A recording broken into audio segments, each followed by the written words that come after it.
कि उस बच्ची का जो वीडियो देखते हैं ना हम लोग तो कलेजा छिल जाता है कि सबके घरों को नॉक कर रही थी कि मेरी कोई हेल्प करे।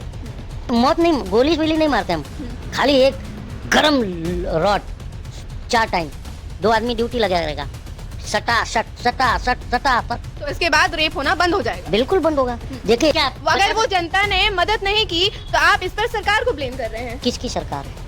नहीं तो हर व्यक्ति को ज्ञान देना, हर व्यक्ति को सिखाना कि या आप उसकी मदद करिए, ये ये बताइए। सरकार का काम है। ये बताइए आप। प्रशासन किसके अंदर आता है मैम?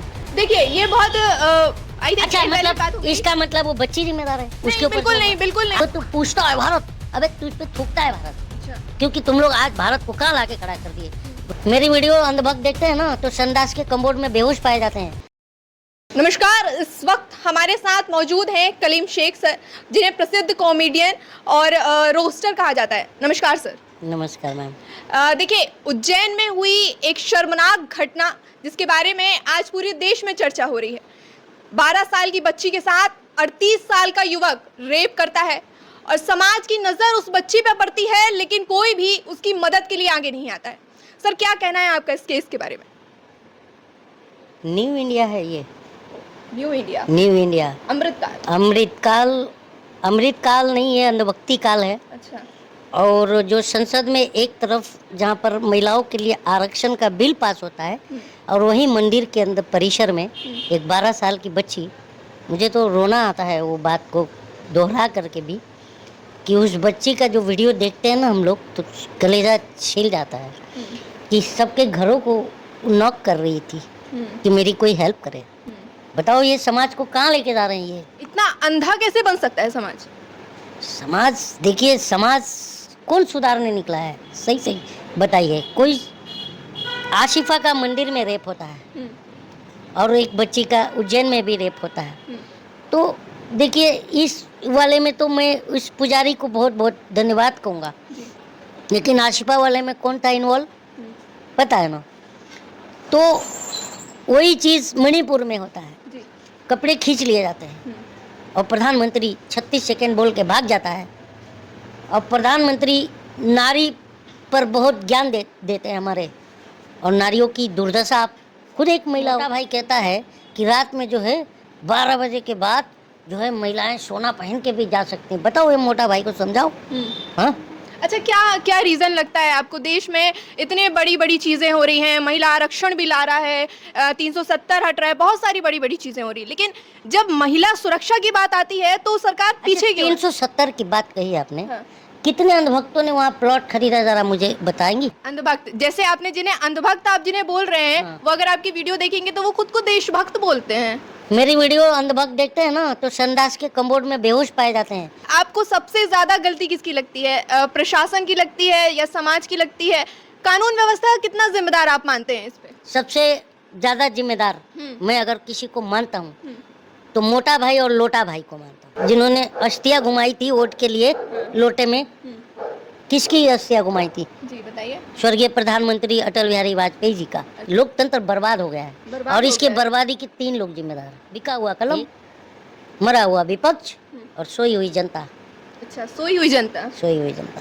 तो वहाँ उस केस में भी तो जनता जनता को- सोई हुई थी ना? सोई हुई कि इसलिए कह रहा 8 हूं किलोमीटर कि वो किसी ने- बच्ची अरे पैदल यार, चली, किसी लेकिन ने- किसी ने उसकी मदद नहीं करी। तो इसीलिए तो मैंने कहा ना सोई हुई जनता। हाँ। और उस जनता को चाय में अफीम डाल करके पिला दिया गया और उन्होंने चाय बेचा। ये बताइए तो आप अच्छा, प्रधानमंत्री एक सेकंड प्रधानमंत्री अगर वो की जनता date of ने birth क्या? अगर वो जनता ने मदद नहीं की तो आप इस पर सरकार को ब्लेम कर रहे हैं? किसकी सरकार है? नहीं तो हर व्यक्ति को ज्ञान देना, हर व्यक्ति को सिखाना कि या आप उसकी मदद प्रशासन- करिए, ये ये बताइए। सरकार का काम है। ये बताइए आप। प्रशासन किसके अंदर आता है मैम? देखिए ये बहुत अच्छा मतलब इसका मतलब वो बच्ची जिम्मेदार है उसके ऊपर? बिल्कुल नहीं, बिल्कुल नहीं। आप व्हाट यू मीन टू से? मैं ये पूछना चाह रही हूँ आपसे कि अगर लोगों ने, समाज ने उसकी मदद नहीं करी तो इसका मतलब है कि सरकार अच्छी नहीं है। ये बताइए, ये जो हाँ। हिंदू मुस्लिम बजरंगबली की जय श्री राम लगाइए नारा, मैं मना नहीं कर रहा हूँ। गलत है। प्रधानमंत्री हाँ। आप एक संवैधानिक पद पर हैं तो आपको सारे धर्मों का नारा लगाना चाहिए। 12 साल की बच्ची को हैवानियत का शिकार होने के बाद जिसकी आप बात कर रही हो, लोग दरवाजा तक नहीं खोलते।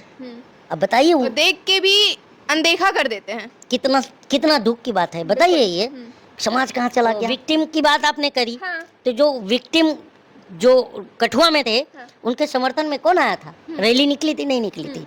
निकली थी ना। ये बताइए, मेरा विधायक निर्दोष है कुलदीप सिंह सेंगर के, उसके इसमें लिसन ना यार, उसके लिए भी रैली निकली थी? निकली थी? नहीं निकली थी?